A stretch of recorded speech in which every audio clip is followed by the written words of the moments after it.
Has anyone ever looked you up and down, making a snap judgment and told you, you should lose weight? Or, let me know if you want some workout tips? Body positivity has become a popular movement over the last several years. Yet I often wonder if we have unintentionally complicated something that should be beautifully simple. I'm Joyce Valencia, author of the Endocrine Alchemist blog, a Lightkeeper's Blueprint for Higher Consciousness, Inner Peace, and Soul Evolution. I'm an endocrine nurse practitioner, Akashic record reader, and lightkeeper to your spiritual journey. Each episode invites new spiritual insights to level up your journey so you can step into alignment, promote healing, and embody your highest self. Today's blog article is Your Body is Not Your Enemy: 5 Ways to Practice Body Positivity.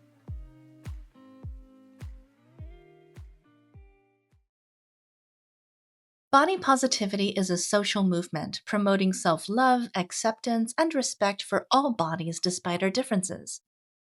We have become so accustomed to judging ourselves and each other through the lens of physical appearance that we sometimes forget the spiritual aspect of our well-being.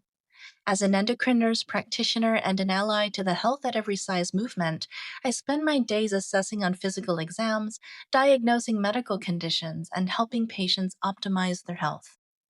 As a spiritual mentor, I also recognize we are far more than our physical bodies. We are eternal and inherently spiritual souls, temporarily experiencing life through flesh and bone. When we learn to appreciate both perspectives simultaneously, body positivity becomes less about loving every inch of ourselves every moment of the day and more about cultivating a quiet respect, gratitude, and compassion for the sacred vessel carrying us throughout this lifetime. What body positivity is not is a clear disregard for one's health and glorifying the extremes of anorexia or obesity. In this article, I will share 5 ways to promote body positivity in your life today. Number 1, explore what self acceptance means to you. Self acceptance is often misunderstood as giving up or becoming complacent. But self acceptance is the willingness to acknowledge your body exactly as it exists today while recognizing that its value has never depended upon its size, shape, or appearance.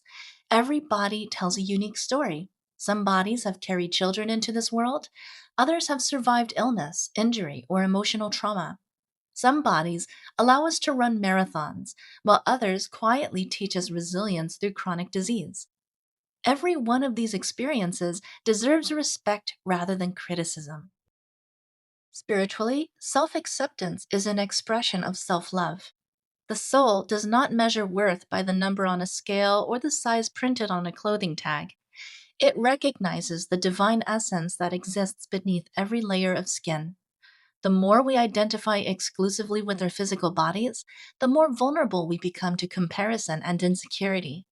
The more we remember ourselves as spiritual beings having a human experience, the easier it becomes to extend kindness toward ourselves and to others.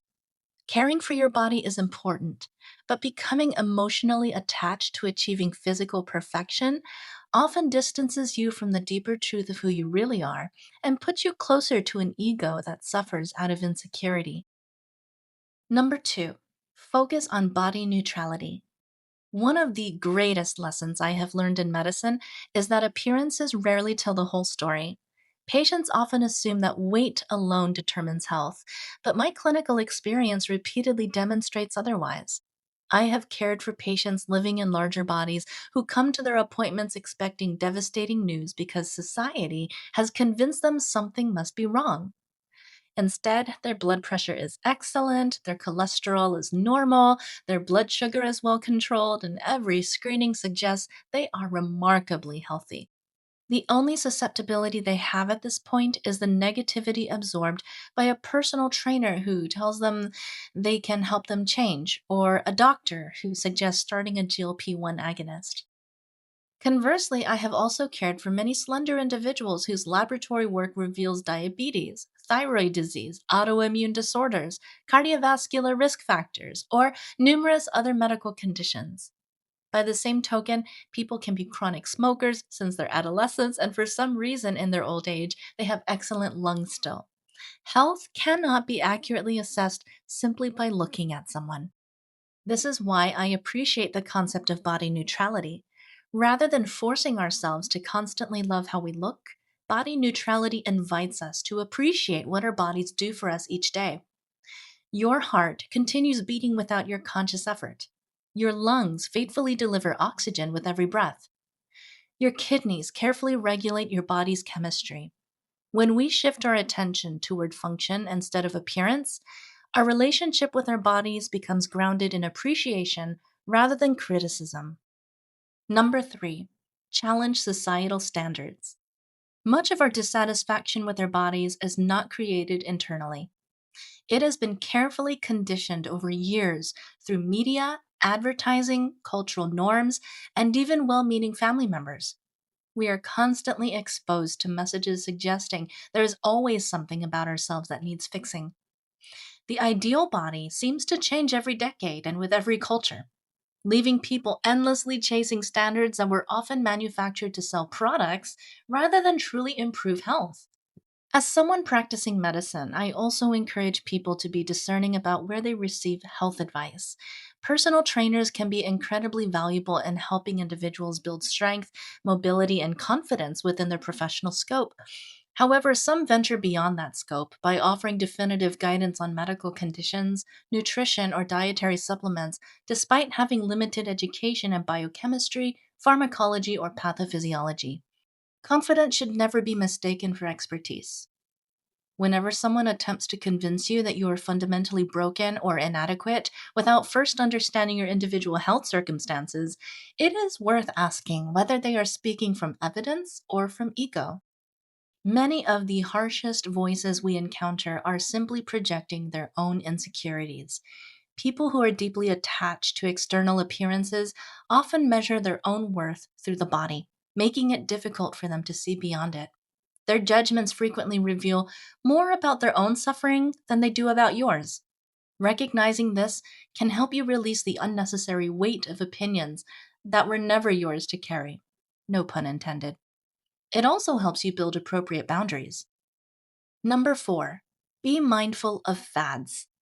Our desire for quick transformation and instant gratification has created an enormous industry built upon promises that rarely deliver lasting results. Every year, a new miracle diet emerges, and every season introduces another workout guaranteed to reshape your body. Social media influencers enthusiastically promote anything and everything to make a quick buck off of you. One such personal trainer turned online health coach on TikTok constantly advertises losing 30 pounds in 90 days, and no scholarly healthcare professional would ever encourage you to do this. As a nurse practitioner, I encourage healthy skepticism. Whenever I see products marketed with dramatic claims and artificial urgency, I become cautious. One simple observation I often share is this: anything with an expiration date deserves thoughtful consideration before becoming part of your daily routine. That means dietary programs, coaching programs, and direct to consumer advertised dietary supplements that often involve unsustainable changes that do not cater to your culture, your personal values for health, or your lifestyle. You are more likely to lose weight by adopting a farm to table meal plan rather than investing in dietary programs. Health is cultivated through consistent habits, balanced nutrition with minimal processed foods, restorative sleep, movement, stress management, and compassionate self care. Number five, decondition your brain through gratitude. Perhaps the most powerful transformation begins with changing your relationship with your body.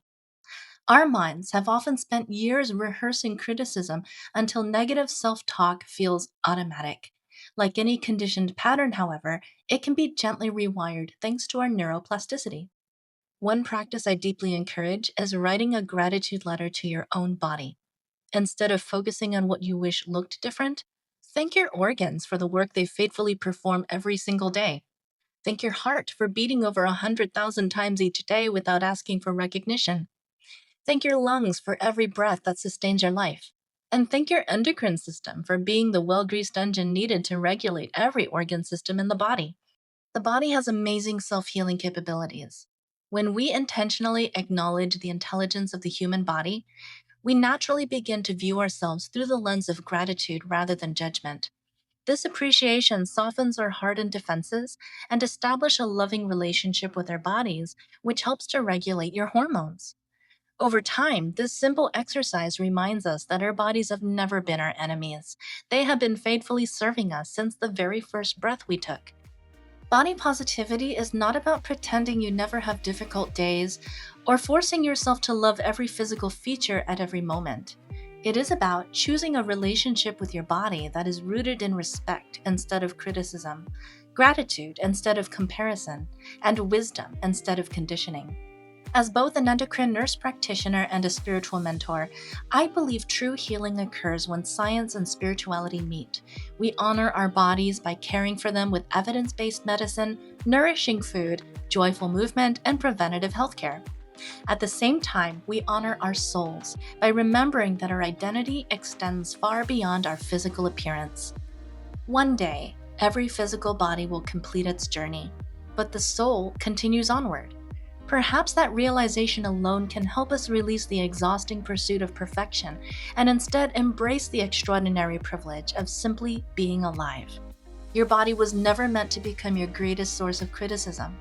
It was always meant to become your faithful companion on the beautiful journey home to yourself. Let your physical body be the life lesson that builds your spirituality. I finally get to write an article that truly speaks to my motto. Remember, you are beautiful inside, outside, and at the soul level. If this article resonated with you, please sign up for my free newsletter at joycevalencia.com for updates and promotions. Also, follow and subscribe on this platform as well. Thanks for listening.